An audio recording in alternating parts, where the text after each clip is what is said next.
આપણે બધા બાળપણમાં મસ્તી કરતા હોઈએ છીએ, એડવેન્ચર કરતા હોઈએ છીએ, એવી એકાદ મોમેન્ટ તો હોય જ છે. તો તમારી લાઈફમાં એવી કોઈ મોમેન્ટ જે બહુ જ એડવેન્ચરસ હતી?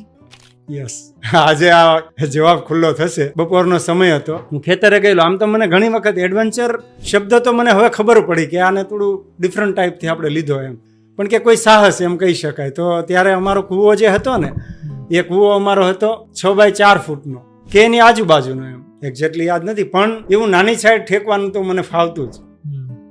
એટલે એક સમય હું થોડો મોટો થઈ ગયેલો, ત્યાર પછી મને એમ થયું કે આ 4 ફૂટ બાજુ તો આપણે ઠેકી શકીએ છીએ, તો આ 6 ફૂટ બાજુ કેમ નહીં. તો બપોરનો 1:30-2 વાગ્યાનો સમય હતો અને એ સમયમાં કોઈ હોય નહીં, એટલે મેં સાહસ કરેલું અને મારા પગના આગળના 4 ઇંચનો ભાગ જ સામેની કોર ઉપર અડેલો. મારો જીવ એકવાર 1 સેકન્ડ માટે આમ થંભી ગયેલો. પણ એ બાબત પછી સામાન્ય થઈ ગયેલી, કારણ કે કોઈ પણ એક બાબત એકવાર થાય ને પછી એ વસ્તુ ઈઝી થઈ જતી હોય છે.